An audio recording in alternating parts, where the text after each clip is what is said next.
If you're driven to make a difference, to have an impact, to grow your nonprofit to new heights, then the most important asset you need is a well-executed and scalable strategy. Hi, I'm Tom Kelly, your nonprofit catalyst. You may know me as the CEO of Charity Archité and Donor Books, or the author of The $1 Million Nonprofit. What I help nonprofits achieve that gives them significant edge and a clear path to substantial growth is the ability to strategically fundraise and effectively engage their community. And that's what I'm going to share with you right here on the $1 Million Nonprofit Podcast. In each episode, I'm going to take you behind the scenes to reveal the strategies, techniques, and tactics of successful nonprofits so you can avoid common pitfalls and drive your organization forward. Welcome. I'm glad you're here. Welcome, listeners, to another episode of the $1 Million Nonprofit Podcast. I'm your host, Tom Kelly, and I'm thrilled to introduce our guest today, Erin Davison, the CEO of Big Brothers Big Sisters of Southwest Louisiana. Erin's extensive background in nonprofit leadership, fundraising, and program development spans over 2 decades. At Big Brothers Big Sisters of Southwest Louisiana, she oversees a vital mentoring network that connects adult volunteers with children in need, fostering positive relationships that have a lasting impact. Erin's dedication to justice, equality, diversity, and inclusion shines through in her work as she advocates for marginalized youth in her community. Her innovative approach to sustaining programs and overcoming challenges have earned her recognition as a leader in the nonprofit sector. Join us as Erin shares her expertise, insights, and inspiring stories on how nonprofits can scale their impact and thrive in today's ever-changing landscape. Welcome, Erin Davison, to the $1 Million Nonprofit Podcast. Erin, thank you so much for being here today. Looking forward to getting to know your organization even more. Oh, thank you for having me. Definitely. Can you tell us about your journey in nonprofit leadership and how you became involved in the Big Brothers Big Sisters of Southwest Louisiana? So my journey starts many moons ago. I've always been very conscious about social services and families and community, and I'm a social worker by trade in behavioral health. So it just came naturally to fall into or continue working in the nonprofit realm in various different ways. I've worked for healthcare nonprofit. I've worked in community service society. I've also worked for profit and higher ed. And so I think every position I've had in my career has led me to be a CEO of a really strong nonprofit in our community. And one, because I just love nonprofit work. I love that it's mission oriented and there's a need and a fulfillment outside of a job or a paycheck. But it's also a way to leave a footprint for the community. For-profit's amazing. We need for-profit in this world, but nonprofits are still a company. We're a business. We just work to where our revenue goes straight back into the programming every year, as opposed to revenue streams like dividends and things for investors. I've been working in my position almost 7 years, and it'll be 7 in a couple of weeks, which is crazy because it sometimes feels like it's been 1 year, and sometimes it feels like it's been 1,000 years. And I've always wanted to lead an organization, but also lead in a way that has empathy, grace, respect. I'm not saying the word patience because I don't know where that went or or I can grab that. But it's just a way that I fulfill, one, make a living, got to pay my bills. But 2, I come to work every day knowing that what I'm doing is really making a difference somewhere at some capacity in our community. Now, I talk to a lot of smaller nonprofits that are just getting started, and it's usually like a passion project that turns into a nonprofit. Was there ever a time when you were first starting out where you thought about nonprofits and raising money as almost I can't pay myself, it all has to go back, and we don't want to have that stigma, or we don't want people to think that we're taking all of this for ourselves and being selfish with the money we raise, knowing that you need to have the revenue coming in to be able to pay yourself and be able to keep the mission going? Was there ever a situation in your past that you thought that way, and then what kind of changed your mindset as you grew? I think, one, it's what we inherently learn between the difference of a for-profit and not-for-profit.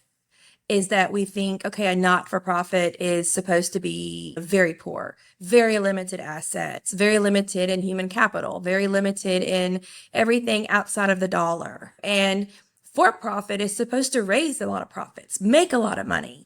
And there's a lot of for-profits that don't, especially startups in hospitality and restaurant industry. What is it, 3 to 5 years that they may see a profit because they're having to build that. And that's the same thing with a not-for-profit is you're not going to immediately see revenue stream per se, or you may in your fiscal year in, the red. That's okay. What I like to tell those small startup nonprofits is yes, you have to put the work in. And you will probably more than likely have to have no salary or very limited resources, maybe enough just to pay your operating business needs, maybe part-timer, maybe it should be volunteer driven.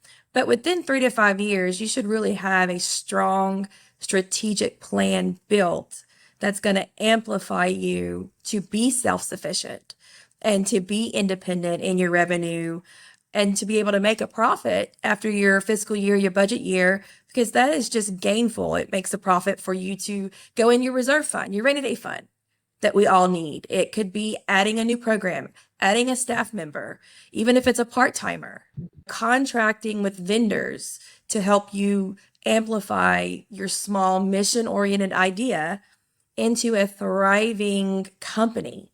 And that's one thing I always tell people that I'm a nonprofit CEO. I sometimes worry about, am I showing too much revenue at the end of the year? And I'm like, no, I'm not, because we're a thriving business and the community supports thriving businesses. So the community will support a thriving nonprofit. We're still a business. I'm an INC with my 501c3 status, and our taxes are different. We have a board of directors, but we're still a business. And a healthy business, whether it's for profit or not for profit, should try to show $1 revenue at the end of the year, or maybe $10,000. It's what we do with that money is critical to communicate to the community of, yes, we are healthy. Yes, I have a 11-month reserve fund currently right now. But that means when you invest in my organization and invest in our programs, you're investing in a very strong, viable, sustainable organization. But for a new starting out person who's got this idea and this heartfelt passion of knowing that what they're going to do is going to matter, it's going to fill a gap, it's hard to see that 10-year down the line of having 1 or 5 staff members, an operation base, revenue coming in annually. It's hard and it's overwhelming. What I would suggest is 1, gather your team, gather your strong people, the board, volunteers, but really dive into investing in strategy, because strategy helps stay that course and know that you're meeting those benchmarks as you move forward. And then before you know it, you're going to have a thriving nonprofit, whether it's very small in a small little neck of the woods, or it's a nonprofit like Big Brothers Big Sisters of America that has over 240 affiliates around the nation. But granted, remember, we started in 1904 with Mr. Coulter, who had that heartfelt mission of wanting to help young men in his community. He probably did not envision 100 plus years later that we would have this footprint in our communities in our country. And so what is it? You bite that, you take a piece of the apple, piece by piece, bite by bite. That's how you grow a thriving corporation or a thriving nonprofit. We all work through the same strategy. And that's what I try to tell who I'm mentoring is we're not that much different from a for-profit. We just handle our revenue and our programming differently. Mm-hmm. Yeah, that's pure gold, I think, for any small nonprofits listening. And they should also, I think, put into the strategic plan paying for hiring employees and not just relying on volunteers, because I would assume that paying for a full-time employee, you're going to get a better output than you would with your volunteers. Your volunteers are there for a limited availability or time doing a certain task, but a full-time employee can help scale your nonprofit even faster. What are your thoughts on that? Oh, I agree. You asked the number one reason why somebody stays at their job is because they're happy and they're connected to the people they work with. Yes, we are connected to the mission. Yes, I am connected, and I fully believe in what we do with youth mentoring and how we provide critical mentoring to youth that are developing, especially rural youth and asset limited youth. But the number one reason why people leave a job is not because of money. It's because it's a toxic work environment. They're unhappy. They're just grudgingly going to work every day. And they get to the point to where they're just so miserable that they're checked out and they're gone. So within the nonprofit world, your business, so use those business techniques. Hire people. Now, we can't always pay what the for-profit world pays. I've worked very hard for 7 years to get as competitive as possible in our region for annual salaries. But what I can do is I can trump the salary and I can provide flex hours. I can provide more holidays. I can provide a whole 2 weeks off at Christmas that's paid. I can provide a life-work balance. Bring your kids to work. I bring them to events. Like, that is the creative part of a nonprofit, is we can decide on our own, how are we serving our human capital? How are we supporting them? I brought in an EAP program last year, and that was a very nominal fee, but it's whirlwind to my team members because they feel like I value them, not just at work, but I value them in their life, in their relationships, in their community. And so it's critical that when you get to that, I would say 3-year mark, and now that's a lot of hustling in 3 years. That's a lot of raising money and fundraisers and checking in with sponsors and donors and just really putting your mission and making yourself important. Your community has to realize and has to understand that you are critical to the makeup of your community. And that is how you tell the storytelling. But once you've built that, hire, even part-time individuals can be very dynamic in your world, depending on what the job is or the job duties. But you have to, for sustainability, if you want to be around for 10 years, 20 years, you have to invest back in your employee base and with benefits or daycare on site or whatever you can do to be creative. Because when you have those individuals that have been with you and there's a tenure, like my staff right now, my average tenure is over 4 years. So they're happy. At least they tell me they're happy. But I see it in the return on investment. It's an ROI. I'm investing in people, so they're going to invest back in this organization, which is going to create a better dynamic organization, which will bring in more dollars into the organization. And it's a cycle. You have good quality delivery, then you have a good quality return on that delivery. And so whatever your budget is as a small nonprofit, and I know it's a shoestring budget. Even my organization, we still have limited resources. My personal salary as a CEO is below what the average market is because I've chosen to create a better environment for my staff and have them be more competitive in the market for salaries because it's critical. And now I'm seeing that we have an amazing, very strong organization that the community is they're knocking on our doors. I'm not necessarily knocking on all the doors anymore. And that's because people I surround myself with are talented and committed. And I always say, no, they make me look good. Like, they're doing all the work. I'm the CEO. I'm out in front of the community, but I give props to my people. They are amazing. And capturing that talent that stays and is committed is so hard in today's mobile world. And so it's just, if you can't pay them immediately or you can't pay them what you want to pay them salary-wise, be creative with some things. They're happy because my people don't stay because they know they could probably make a higher income somewhere else in a for-profit, but they're staying because they love coming to work every day, and then they love what they do. And it's a tightrope sometimes, but it's just being creative. But yes, you definitely need to hire One, the leader should always be paid, and that's a little frowned upon in the nonprofit world. But yes, you're running the organization and you're building strategy, you need to be compensated. Yeah, a good quote I heard is people don't quit companies, they quit their boss. And if you sit there or if you focus on growing them as people and respect them and you create that good work environment that has that flexibility like you talked about, there's no reason for them to leave. And the bosses or the leaders are the ones that give people the reason to leave by not performing some of that. So let's get back to Big Brothers, Big Sisters of Southwest Louisiana. I love that. Thank you so much for sharing that. So what inspired you to focus on mentoring programs for the youth in your community? Oh, think about it. You needed a mentor. I'm sure you had a mentor growing up. I'm sure you still have mentors that you call on. I'm the same. And so we're constantly like, who do I call now? Who's going to help me pull me off the ledge, so to speak, with decisions and things? And so with youth mentoring, I was a big sister when I was in high school, and I had filed it away in my memory. For my senior year of high school, I went to a local elementary school for once a week. And all I did was help with reading with my little sister. Fast forward 30 something years later, and I realized, oh, wow, I was connected to this program.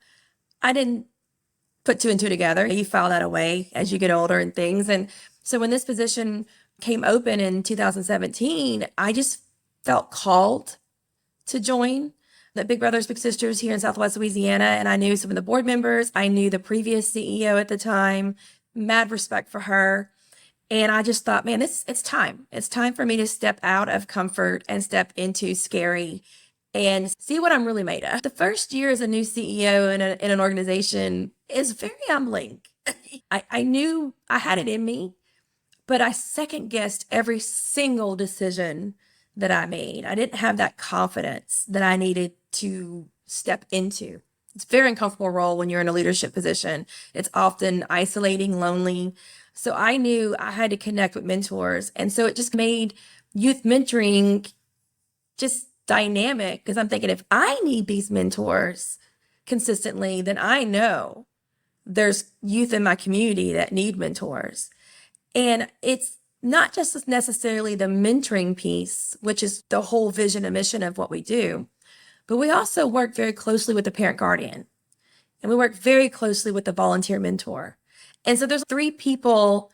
It's like a three-pronged approach. We've got the little, who's our youth, the big, who's our volunteer, but then we have the parent guardian that is that critical piece for longevity, for long-lasting positive change, that we become a partner with the parent guardian and the big. And so we like rally around the youth while they're stumbling through life at a warp speed right now, with so many stressors coming at them, not to mention just normal youth development, that we can take it and just go year by year, month by month, and meet them where they need us to meet them as kids, and not assume they're going to meet us because we're the adult. And that's really powerful. And then I get to see literally change in real time. I get to see little brother Caden, who could not really read well at all when he was first matched with his big brother Ben 5 years ago. And now, last year, Caden got an accelerated reading award at awards day. And the smile on his face when he held up that award, when I saw the picture, was just pure gold. And here's a kid, if he wouldn't have been mentored in our programs, he may have still not be reading in 5th grade. And then think about self-esteem. Think about being bored in class, frustration, anger, not understanding why he can't read or why he's having trouble reading. And then he just gets left behind.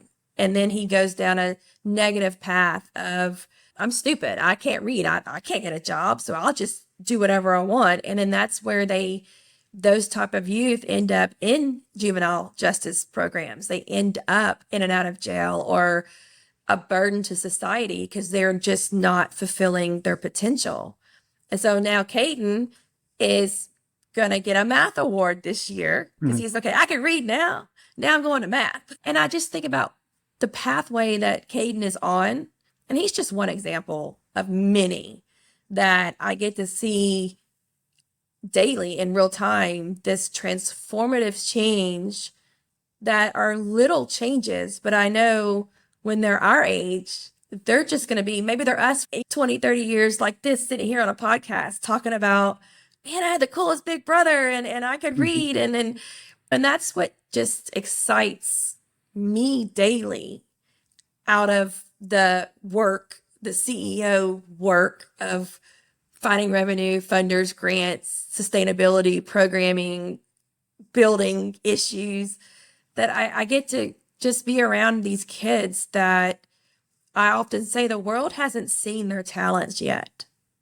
I get to see their talents, and that I get to foster with my team, my community, a very positive pathway for them to go through their development things and have a support net. Because they know, okay, they can fall. Cade can make the worst decision this weekend. He can get grounded from talking back to his mom. But big brother Ben is going to still be there next week. Ben will call him to the carpet and say, no, we don't respect our mom. But Ben's not going to just jump ship because Caden was a kid and got frustrated. Or, gosh, I still talk back to my mom. So it's a piece that's critical in our world, because if we don't develop and foster leaders, we will have zero leaders in 5, 10, 15 years. And I can 100% believe that. Mm-hmm. Before you were the CEO of Big Brothers Big Sisters of Southwest Louisiana, what was in the for-profit space? What was your position there? Where did you learn a lot of these leadership skills? So I worked for a for-profit occupational health and wellness company that strictly worked with our area's industry partners in the community for safety, health and safety training, from industry training to CPR training. I worked with them alongside their occupational health that was either injuries or physicals, DOT physicals, everything and anything that works with occupational health. And I was there for 7 years, and I really learned the other side of the coin for profit industry of they're still providing a service, a very important service with occupational health and partnering with industry and business, but it's a for-profit. So there's dividends, there's this and that, or what they do with the company. Before that, I worked for higher ed. I worked for our local state university, and I worked in a program that provided training to area businesses through the university. So the businesses could apply for training grants, and then the university fostered the grant and then provided training, whether it was soft or hard skill training, to local businesses and industry. And then I've worked HR at our local hospital in talent acquisition and really striving to find really good nurses, because nursing is a very large industry that has one of the most shortage of talent. And so I've had a very eclectic career since graduating college outside of behavioral health, social work. But I fell into positions that just interest me, created different ways of learning and pieced it together like a collage of why I have this and I have that background and this background. And I'm a grant writer by trade. I've been grant writing for over 30 years, and I love grant writing. People shy at me. Whoa, grant writing is so hard. But man, I could dive into a grant and just love it, the whole aspect of it. So the for-profit world allowed me to understand business basics, that cash is king, and reserve fund and reinvest. And I know as a nonprofit, when I say cash is king, you automatically sometimes have this, oh, cringe. Oh, Erin said cash, and she's a CEO nonprofit. Yes, cash is king. To be healthy as a business, you should have cash, reserve fund, assets, whether it's $1,000 or $1 million. That should be a priority for sustainable programming and business practices, whether it's whichever type of business it is. Investing back. You should always invest back in your nonprofit, whether it's new technology, which is rapidly changing every day anyway, human capital, professional development, safety, or you should just have it and invest it in like an endowment that we launched this fall. our first ever endowment in 45 years of operating, we now have a sustainable revenue stream that's building that one day will provide critical funds for the next catastrophe, the next hurricane, the next, not saying it, but what happened in 2022. But if I say it, the universe will hear me, and I'm not going there. But it's just knowing that you have to operate day to day, but you should always have that foot in the future to know how to get there. What do you need to get to that moment? Because it's whether you're in sales for a for-profit company or your mission is your sale, your commodity, it's the same. And so having that for-profit experience allowed me to dive into both sides of the coin. So I have my nonprofit hat that I wear a lot, but then I have my for-profit hat that I wear a lot. And I'm like diversifying financial portfolio, not relying on one revenue stream. So hard to do, but it's obtainable. Yeah. Let's stay on that fundraising topic here. How do you approach fundraising and sustainability, especially during times of like global pandemic or natural disaster, which I'm sure you lived through not too long ago?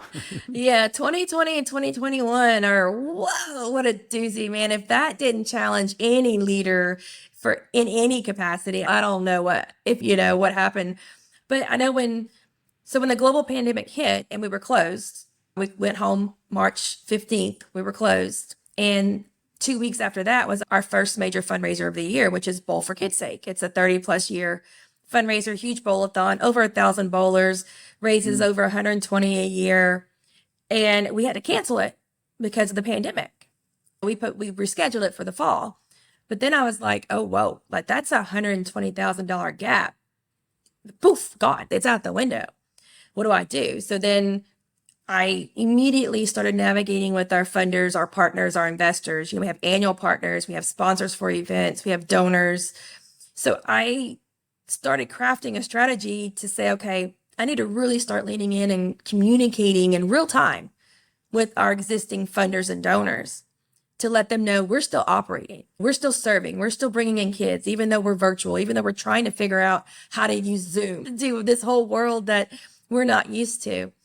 And I just every month would provide a monthly update to them. Maybe would have been overkill, but they loved it because they were too at home. They were isolated.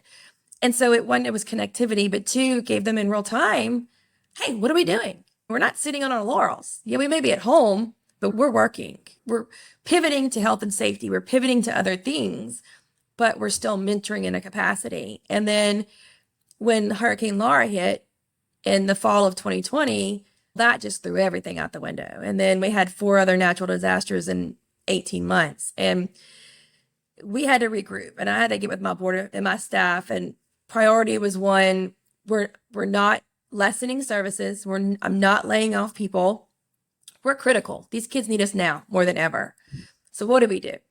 So I again leaned in a lot more to funders and donors and having very transparent conversations about money. And that is money and religion are one of the 2 things we're always taught, don't talk about in public. Don't bring it up at the dinner table. I jumped into a pool of uncomfortableness and literally had the money conversation with every single partner and funder that we had at the time. And was like, this is what I need to keep us going. This is what I need from you to keep staff, to keep open, to keep operating. And in 2020, we made 45 new matches in 2020. So we were doing the work. And so they saw that and we negotiated. I literally created a partnership, sponsorship, investment guide that was like a value meal. Let's craft it individually because every business and donor at the time was either losing money or making money. Depends on what commodity and what trade you're in and things like that. But it's leaning into that very uncomfortable dollar sign that we have a tendency to shy away from, but don't lean into it. Make yourself critical and be transparent and ask for it, because then they know there's no hesitation or no confusion. They know exactly where you stand and what you're doing. And then fundraisers. That was different because we couldn't have a fundraiser indoors. One, we were still partially wearing masks or what have you. And then physical damage from the storms obliterated a lot of indoor capacities. My board and I got together and I was like, y'all, we got to have a fundraiser because we can't sit and not have one. So we created a cornhole tournament outside at a local brewery. We borrowed cornhole boards and bags, social distancing as much as we could outside. And we launched that in March of 2021. And we made $30,000 that first year we did it.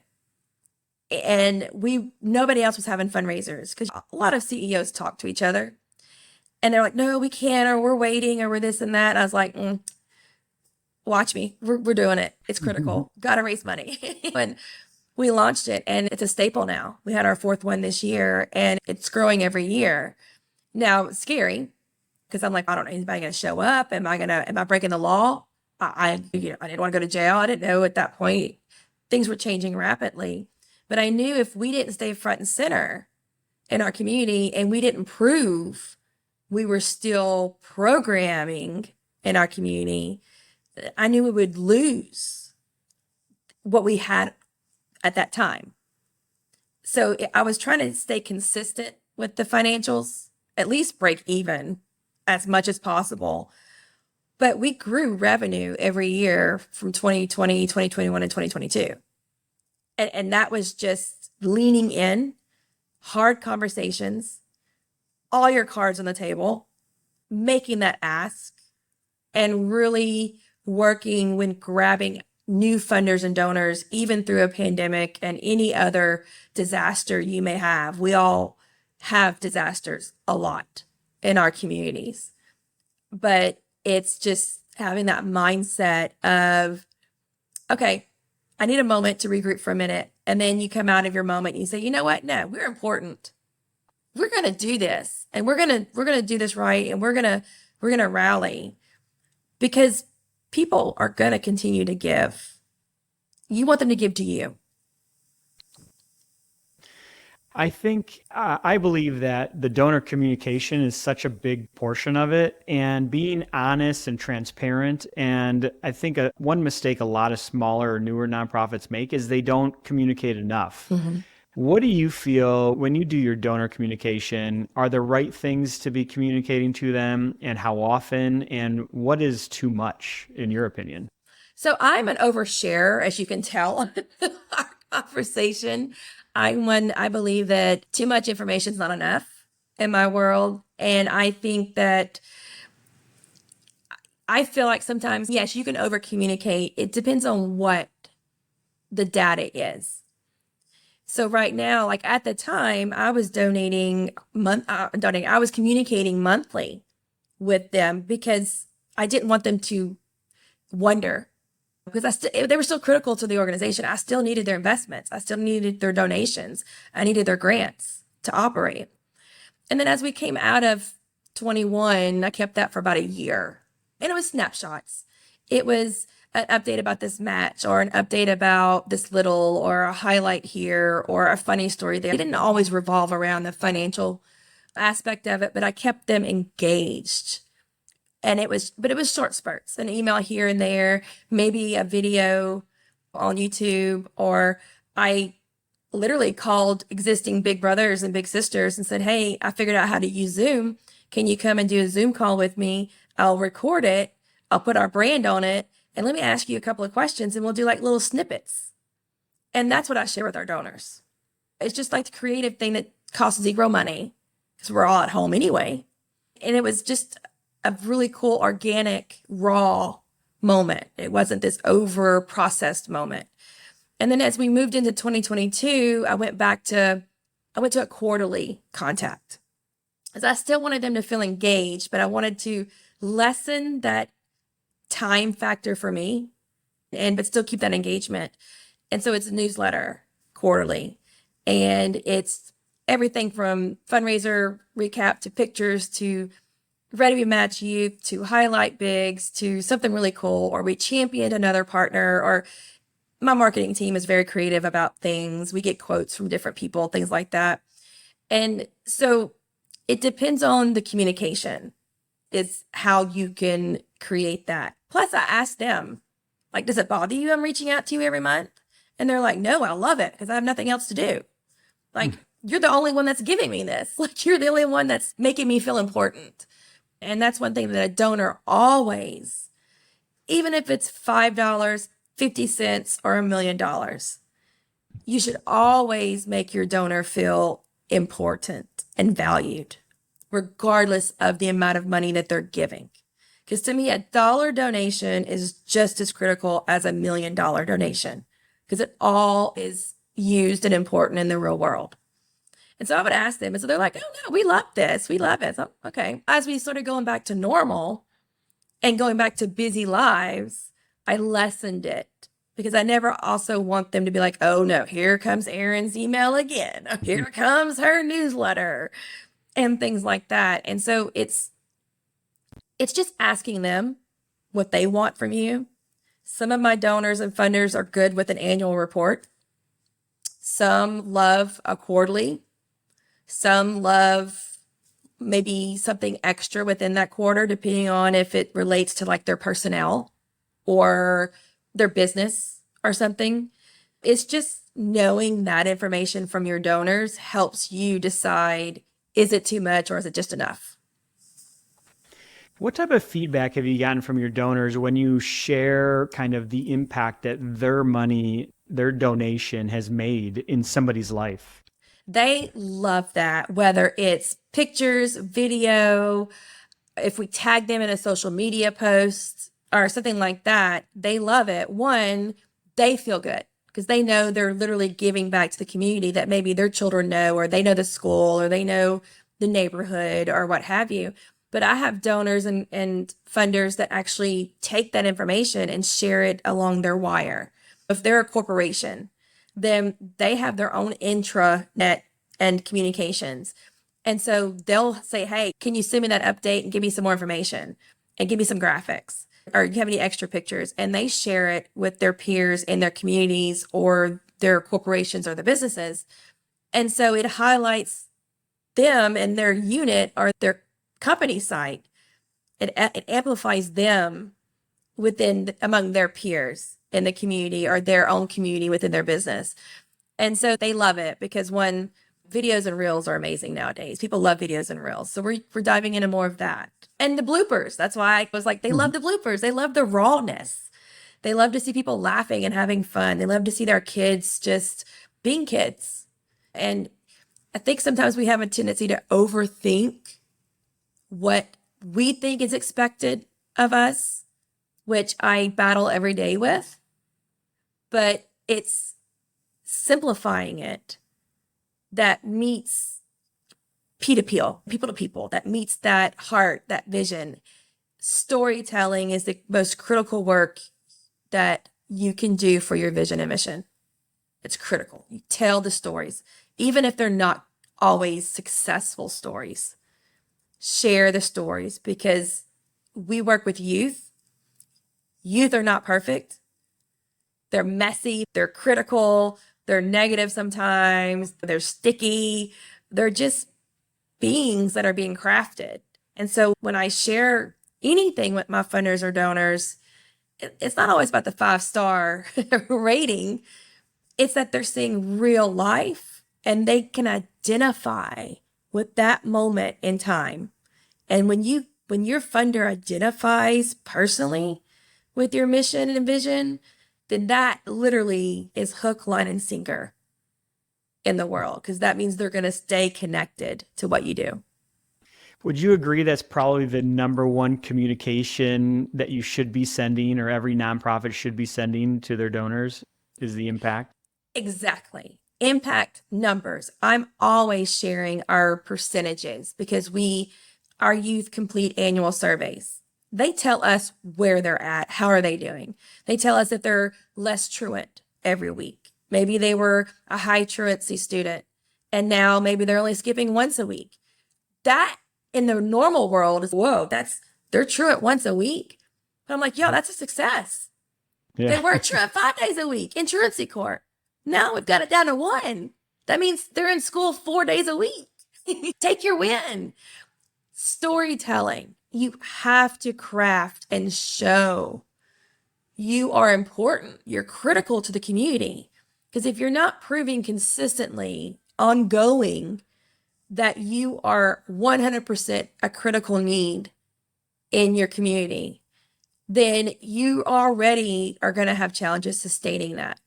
But if you consistently tell your donor, your community, your parents, your teachers, your civic organizations, your governmental relations teams, they have to partner with you.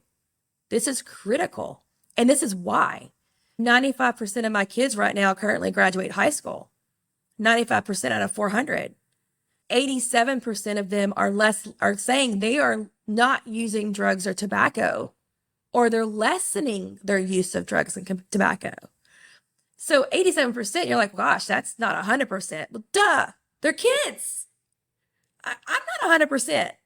I skip school sometimes in high school, but I'm still educated and thriving. So it's like, stop asking for perfection. Give them the real story.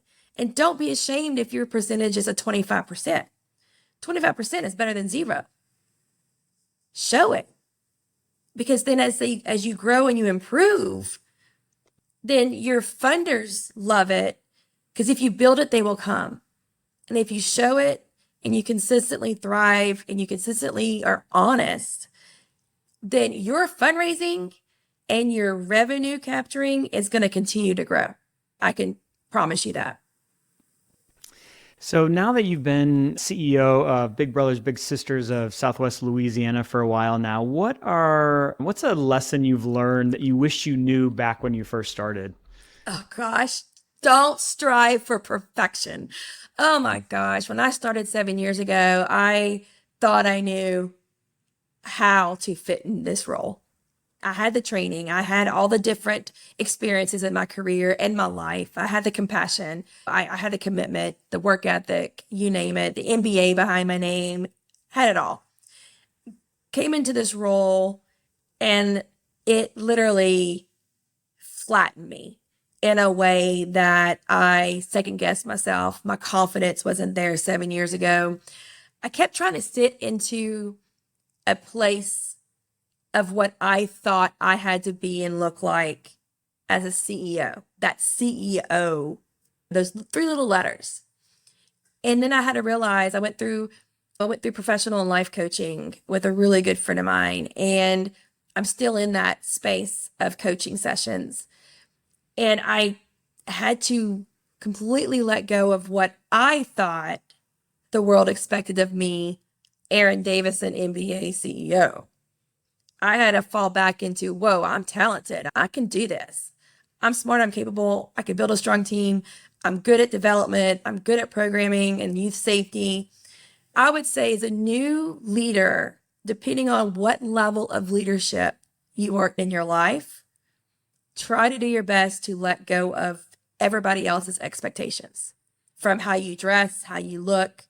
I thought I had to dress and wear the heels, and now I wear kicks and I'm Erin now. And if you don't like me, you don't have to, but you're going to love what we do and you're going to support my vision and mission. But you don't have to like me personally because it's not about me. It's about my kids. Mm-hmm. And so I would say numero uno lesson. There's 2. 1, you don't know everything. Don't even try. Don't even try to know everything. You're not going to get it. You'll never know everything. 2, let go of those expectations that you think you have to accept from the world, because you don't. Because you've earned where you earned where you are. You're a viable leader and you have what it takes. So believe in that and call your mom. That's basically it. Call your mom. Yeah. I think being your authentic self and just staying true to the mission that you're going after, you're trying to improve, is really all you need to do. And don't worry about other people's expectations of you and what they think. Because like you said, you had this idea that I had to wear this or I had to show up this way. And now after this many years, it's, I'm going to be comfortable. I'm going to be myself and we're still going to crush it. And we're still going to provide a lot of impact. Oh, yeah. And then just know that in the world that we live in, the best thing about our world we live in now with technology is we have very short attention spans and very short memories that as opposed to years ago. And just know that you do the best that you can. And I've learned to be honest when I make the mistakes. And so if you can just get out of comfortable and tell when you made a mistake, own it, then the community rallies around you because then they believe you. They believe you're human. And that way they know that, whoa, she's not perfect either. Because I'm the first one to throw my hand in the air and be like, nope, it was me. I'll throw myself under the bus. Nobody has to do it for me. Yeah. So, Erin, what can people do? Where can they go to get more involved in the organization, contribute, donate, volunteer, visit? Where can they find you and how can they best contribute to you? Oh, it's the easiest way. We have a button on our website, made it so easy for everybody. If you have a phone or tablet or computer, so it's our website and it's a bunch of letters, but it's SWLA.org. So it's 3 B's as in boys, SWLA.org. Go to our website. You can find out anything you want to about the organization, our history, what we do in real time. There's a Be a Big button on the first page. You can click on that if you're interested in learning more. Doesn't mean that you are signing up to volunteer, but that just says, hey, call me. I want to know more about this. I want to join your cool club. I want to have some fun. There's a Donate Now button that allows you to donate directly, whether it's a one-time donation or a recurring donation. And there's also a way to donate to our endowment through the Community Foundation of Southwest Louisiana. So there's so many different options on how to partner with us. If you're a vendor and you want to join us at a fundraiser and you want to volunteer on my board of directors, my email is in the contact me page. And I welcome people that reach out and want to say, hey, where do you need me? And I'm like, okay, you only ask me once because I'm going to grab you. And there's everybody's welcome in my world. Everybody has a seat at the table because it literally does take a village to surround our kids. And our village is never big enough for our kids. Erin Davison, CEO of Big Brothers Big Sisters of Southwest Louisiana. Thank you so much for being here. You've dropped a lot of golden nuggets with your knowledge and leadership to help some of these smaller nonprofits and just spread the word on your organization. And once again, thank you so much for being with us. Oh, thank you. Thank you for having me. Thank you for listening to this episode of the $1 Million Nonprofit Podcast. You're here. That means you're ready to take your nonprofit to the next level and make greater impact. Come visit me at realtomkelly.com/playbooks to download free playbooks that your nonprofit can use to start scaling to $1 million in donations, plus much more. Catch the new behind-the-scenes insights in the next episode, and until then, here's to the impact you will make. I'm Tom Kelly. Don't forget to subscribe, share, and encourage others to listen.